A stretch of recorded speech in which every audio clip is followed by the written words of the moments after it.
السلام عليكم. ازيكم عاملين ايه؟ يا رب تكونوا كويسين. معاكم الاء عرفه، ودي قناتي قناه حريات، بشارك فيها معاكم كل ما يخص البيت والاسره والمجتمع. بما اننا في شهر رمضان، كل سنه وانتم طيبين، وربنا يا رب يعيدوا علينا جميعا باليمن والبركات. ايام جميله وروحانيات وجميله كل حاجه. جايه النهارده اقول لك على اهم 5 حاجات لو عملتيهم في رمضان هتندمي عليهم جدا. هشارك معاك ال5 دول، ونحاول قدر الامكان نتجنبهم. انا بقول لك الكلام ده وانا زيك بالظبط، يعني انا مش جايه بعلي عليكي، بل بالعكس. الكلام ده ليا قبل ما يكون ليكي. فاحنا بنساعد بعض ونفكر بعض وبنشارك في الخير كلنا مع بعض. طيب، مبدئيا كده، رمضان مش بس شهر الصيام، رمضان فرصه، رمضان اعاده ضبط لنفسك، رمضان ريستارت حقيقي، انك تبداي تبصي لنفسك، تبداي ان انت تطوري وتعيدي بناء حسابات نفسك، تبداي ان انت تقربي من ربنا. بس المشكله ان في بنات كتيره جدا بيخلص رمضان وهم حاسين بندم كبير قوي، مش عشان هم عملوا حاجه غلط في رمضان، بل بالعكس، عشان رمضان خلص وهم حاسين انهم ما عملوش حاجه، او انهم ضيعوا رمضان في حاجات حاسين ان شكلها عادي، يعني حاجات بالنسبه لهم هي عاديه جدا. اللي بنعمله في رمضان بنعمله في غير رمضان. فلو انت مش عاوزه رمضان يعدي عليكي كانه عادي زيه زي بقيه الشهور، وتيجي في نهايته تقولي يا ريتني استغليته صح، خليكي معايا في ال5 حاجات دول.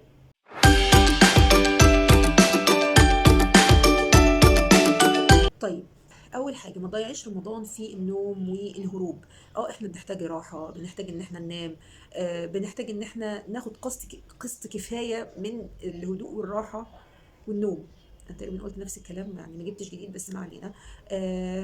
الفكره ان احنا ننام، نرتاح، بس نرتاح وننام بالقدر اللي يخليني اكمل يومي، بالقدر اللي يديني الطاقة ان انا اقدر اكمل يومي. يعني في فرق ما بين ان انا ارتاح عشان اكمل يومي، وفي فرق ما بين ان انا بنام هروب، ان انا بنام هروب من اليوم ان انا بنامه. فمحتاجين نميز الاول ما بين ده وده. يعني مثلا انك تصحي قبل المغرب بساعه مثلا مفزوعه، ما عملتيش حاجه، اليوم ضاع، ما قريتيش قران مثلا، يعني اليوم حسيتي انت ما استغلتوش في اي حاجه. فكل ده لان بيبقى الوقت كله ضاع في النوم، والاحساس ده حقيقي بيعمل وجع، خصوصا لو رمضان قرب يخلص، فتلاقي نفسك بتيجي في اخر رمضان بتزعلي، بتحسي يا ربي رمضان خلص انا ما عملتش حاجه. ده احساس بيعمل وجع بعد رمضان. ورمضان مش شهر مسلسلات ونوم لحد العصر وصحيان لحد الفجر. لو هتصحي لحد الفجر في رمضان عشان السحور، فبنستغله في اوقات او في حاجات احسن من كده، زي ركعتين قيام، قراءة قرآن، في اي حاجة فيها طاعات، بدل ايه الفرجة على المسلسلات. المسلسلات كده كده موجودة طول السنة، اي نعم، ما بقاش اتفرج على مسلسلات، بس يعني ايه، نحاول ان احنا في رمضان نبعد عنها تماما، لان هو رمضان زي ما قلت او ما قلتش رمضان شهر في السنة، فبنحاول ان احنا نبعد عن المسلسلات تماما. فدي حاجة من الحاجات اللي ممكن تضيع مننا رمضان، يعني انا دخلتها في النص كده، مع ان انا مش مجهزاها اساسا، يعني او في السكريبت اللي انا كاتباه. ما علينا. فحتى لو مش هتعملي كتير، اعملي القليل بس اعمليه بوعي. اقري صفحتين قرآن، صلي ركعتين زيادة، اسمعي درس صغير، وخصوصا وانت بتعملي الاكل. احنا اغلبنا كستات بيوت وكأمهات وربات منزل، حقيقي بيضيع يومنا بيبقى مثلا في المطبخ، ما بين البيت، ما بين الاطفال العيال، ما بين المطبخ وما الى ذلك. فبيبقى احسن وقت واحسن حاجه ان انت مثلا تسمعي حاجه تستفيدي، ان انت مثلا تشغلي وانت بتشتغلي، فممكن تسمعي درس صغير وانت واقفه تشتغلي في المطبخ. دي حاجه الحقيقه انا عرفتها مؤخرا، ان مش لازم تقعدي على كرسي وتقعدي قدام تلفزيون، او تقعدي على كمبيوتر، او تقعدي مثلا على سريرك، اي حاجه، وتمسكي التليفون تقعدي تتفرجي وتسمعي. انت ممكن وانت بتشتغلي تسمعي. دي حاجه حقيقي ادركتها مؤخرا، عرفتها مؤخرا. فدي حاجه برضو من الحاجات اللي انا كنتش حاطاها في السكريبت، وقلتها كده على الماشي وانا بتكلم معاكي. ما علينا، نرجع للموضوع بتاعنا. فالقليل المستمر باذن الله هيغيرك. تاني حاجة، انك تضيعي الشهر في المقارنات والسوشيال ميديا. في رمضان السوشيال ميديا دي بتبقى نار والله العظيم، يعني بتلاقي مثلا اللي تقولك عاملة جدول عبادة، اللي تبقى عاملة مثلا ختمة مرتين ثلاثة، اللي تقولك انا عاملة 30 صنف ل 30 يوم، 30 صنف من الاكل 30 يوم. فتيجي تبصي على نفسك، اللي هو انا فين من كل ده؟ انا مقصرة، انا مش عاملة زيهم. فتبدأ بقى شغل جلد الذات. انا انا مش كويسه، انا مقصره، انا وحشه وما الى ذلك. افتكرت بوست كنت شفته على الفيس، كان واحد بيقول ايه بقى، هنزل لكم يعني شكل البوست على الفيديو. بيقول انك تبدا رمضان بدون خطه دي مصيبه، انت حرفيا بتسلم نفسك للشيطان. ايه الكلام ده؟ احنا كده يعني بنجلد اللي قدامنا يعني. هو كان في رد على البوست ده عجبني والله، كان بيقول ان دي مبالغات زياده عن اللزوم، لما يعني احنا بنعصر اللي ربنا ييسره. فدي مبالغات زياده عن اللزوم. كون ان انت رمضان بيعدي عليكي بتقراي القران، بتصلي القيام والتراويح، بتصومي، طبعا ده فرض اساسي مفيش جدال، بتتقربي الى الله سبحانه وتعالى بالطاعات بقدر استطاعتك، ده كفيل جدا. انت قادره تعملي اكتر من كده، اعملي. نرجع لكلامنا، فهي الفكره ان رمضان مش سباق، كل واحده ليها ظروفها، ليها طاقه، ليها مسؤوليات، زي مثلا ان انت عندك شغل، عندك امتحانات، فربنا سبحانه وتعالى شايف مجهودك حتى لو كان قليل. واخطر حاجه تعمليها ان تخلي المقارنات تسرق حلاوه العباده. اعملي خطه حتى لو كانت بسيطه. تالت حاجة انك تخلي رمضان كله اكل في اكل في اكل في اكل، اللي هو رمضان جاي عشان هناكل. رمضان مش موسم عزومات وبس، رمضان يعني شهر التجمعات، والاكل فيه بيكون ليه متعة تانية، يكون ان احنا بنبقى صايمين طول النهار، فما بنيجي نفطر بنفطر على شوق وكده. حتى يعني الرسول صلى الله عليه وسلم بيقول الصائم فرحتان، الصائم فرحتان، فرحة حين يفطر وفرحة حين يلاقي ربه.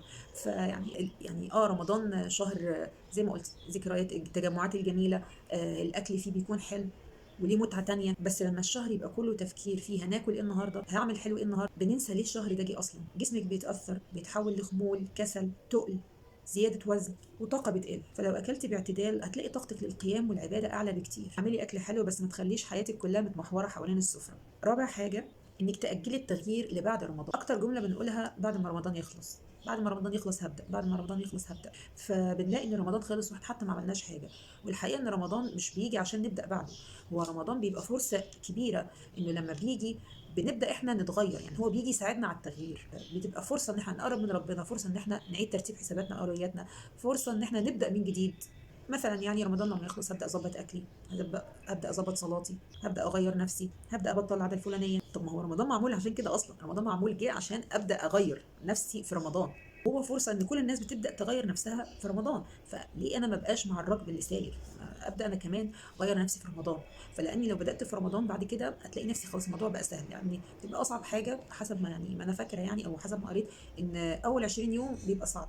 لما رمضان يساعدك في كده، تكوني اصلا في رمضان الجو مهيئ لكده، انت كده خلاص اتعودتي، فبعد ما رمضان يخلص انت خلاص عرفتي يعني تكملي من غير رمضان. الحقيقه ان رمضان بيهيئك اصلا لكده، الشياطين مصفده، الجو روحاني، الكل بيشجعك، فهو انسب فرصه وانسب وقت انك تبداي فيه تغيري نفسك. ولو ما بداتيش تاخدي الخطوه دلوقتي بعدين هتبقى اصعب. ابداي بحاجه واحده، مش لازم تبقي مثاليه، بس خدي الخطوه.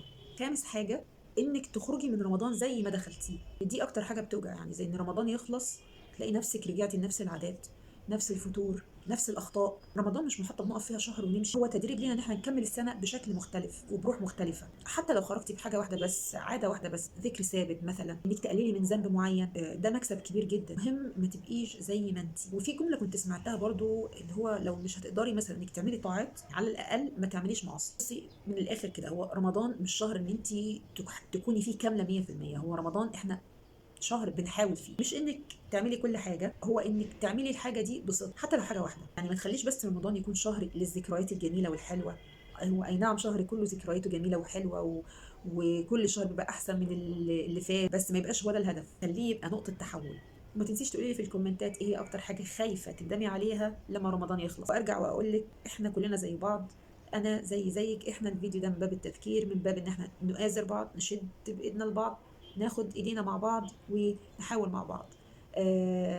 من باب التذكير، وذكر ان الذكرى تنفع المؤمنين. احنا بنحاول نبقى احسن، بنقع بس بنحاول نقوم. بس لو الفيديو افادك ابعتيه لكل بنت بتحبيها علشان تلحقوا رمضان السنه دي بشكل مختلف.